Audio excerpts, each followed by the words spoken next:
Assalamualaikum warahmatullahi wabarakatuh. Ketemu lagi dengan saya.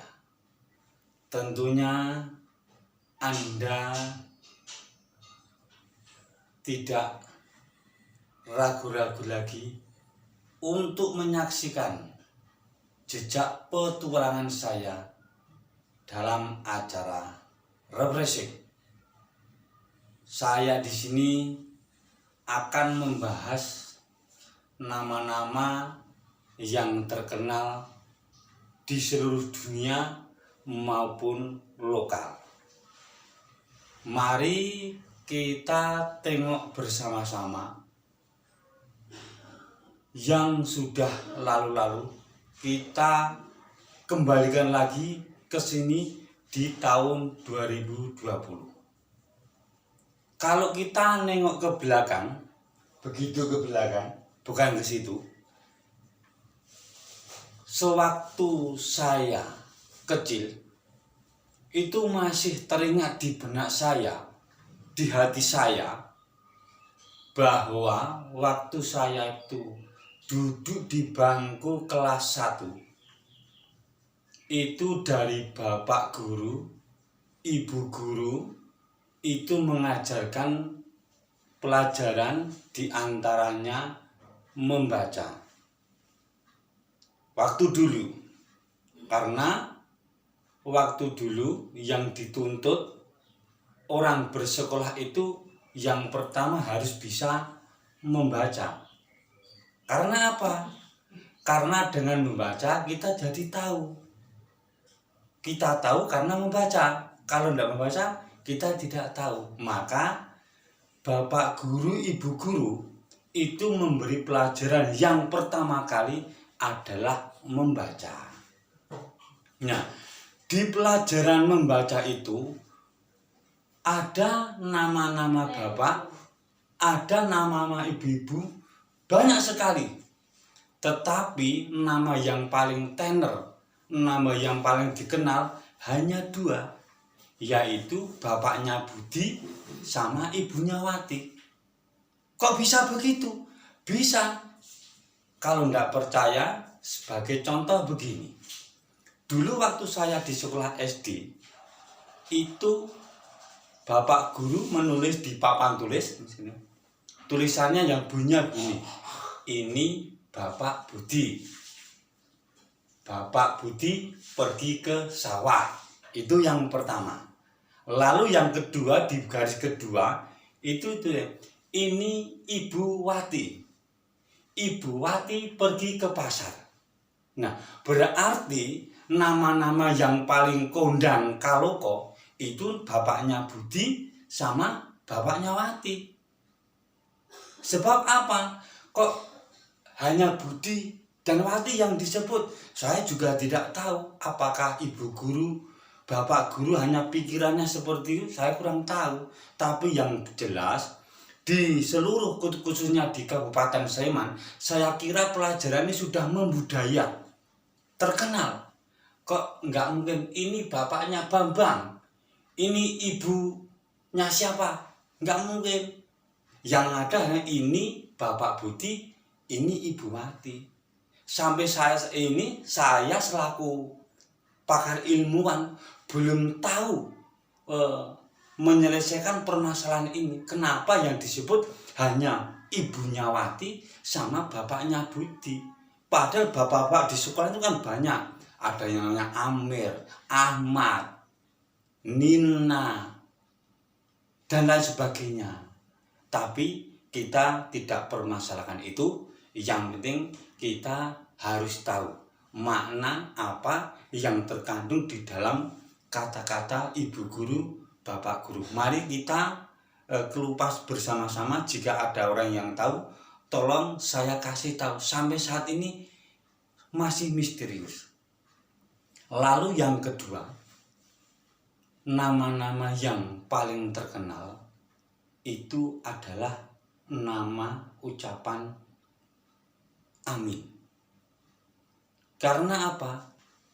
Kita bisa nyebut nama amin itu ada sesuatu kata-kata yang baik, sehingga amin muncul di mulut kita, mengucapkan amin. Sebagai contoh, misalkan waktu saya itu masih di Medina, itu nengok nenek saya, itu saya berjamaah sholat isya. Di situ kita sholat berjamaah, kan ada yang membaca, yang pertama kali baca surat Al-Fatihah. Surat yang terakhir kan istilah waladdolim. Itu satu masjid hampir ribuan orang, itu jawabannya satu, amin. Wah, luar biasa, luar biasa. Di Indonesia pun juga begitu. Saya mempunyai anak 2, laki-laki semuanya. Dia mau pergi, aku tanya, Le, mau kemana? Oh Pak, saya mau pergi ke Jogja. Hati-hati, semoga tidak ada apa-apa. Jawabannya bukan Pak Dumi, jawabannya amin Pak. Wow, luar biasa. Nah, untuk itu kata-kata amin itu ada imbangannya kalau yang diucapkan itu baik. Misalkan kita bicara yang tidak baik, nggak mungkin muncul kata amin. Nggak ada. Maka saya sangat salut kepada Bapak almarhum.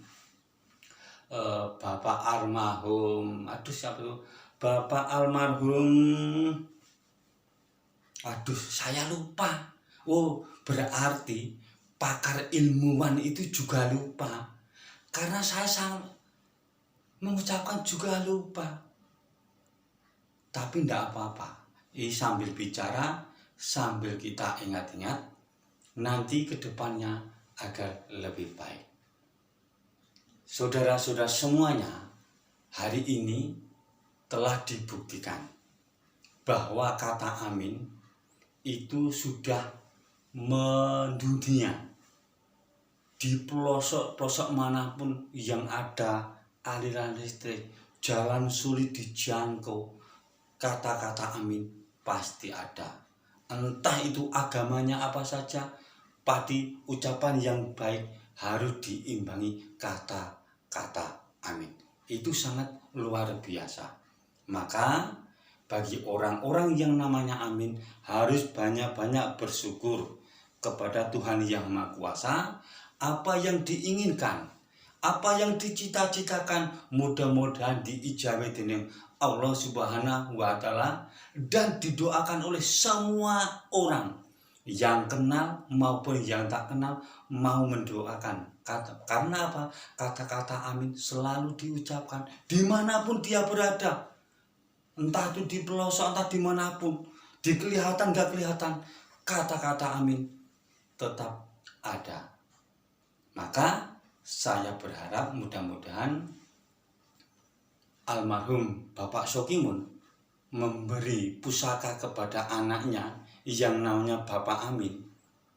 Itu sangat luar biasa. Karena namanya sangat bagus sekali, Bapak Amin Sarjito. Kenapa dikatakan Bapak Amin Sarjito?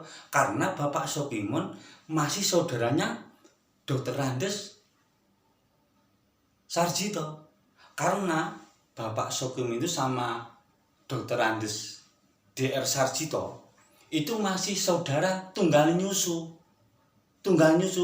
Saya tahu, saya kan pakar ilmuwan. Jadi Pak Sokimun mempunyai saudara yang namanya Dr. Sarjito.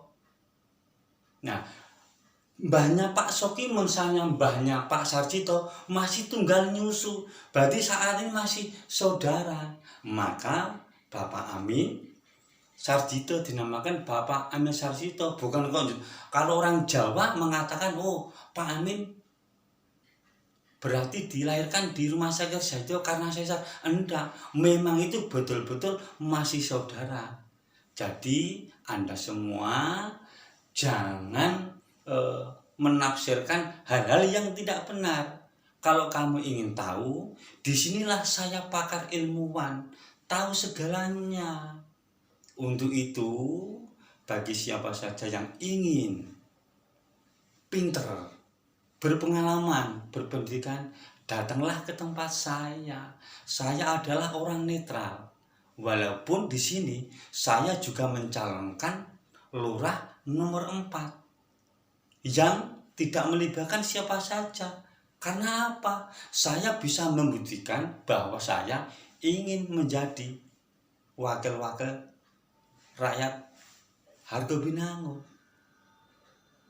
Mari kita renungan bersama-sama supaya desa kita tetap aman, damai, tentram, tidak terprovokator oleh orang-orang yang tidak bertanggung jawab.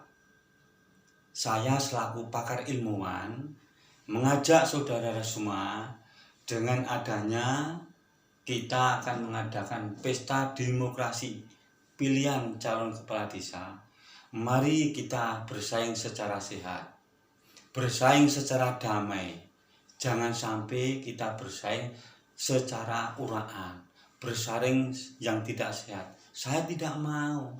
Kalau kita bersaing secara sehat, insya Allah desa Hargobinangun akan dimudahkan segala urusan, akan dijauhkan dari mara bahaya. Apalagi sekarang ini baru ada ngeter-ngeternya wabah corona. Maka dari itu kami menyarankan kepada rekan-rekan semuanya, marilah kita jaga kelestarian alam, kelestarian budaya. Jangan kita tinggalkan. Zaman maju boleh, tapi jangan kemajuan. Yang namanya kemajuan air kan jelek. Mari kita bersama-sama kita wujudkan Hargobinangun menjadi wilayah yang baik, dapat dicontoh oleh desa-desa yang lain. Terima kasih. Wassalamualaikum warahmatullahi wabarakatuh. Matur nuwun, matur nuwun.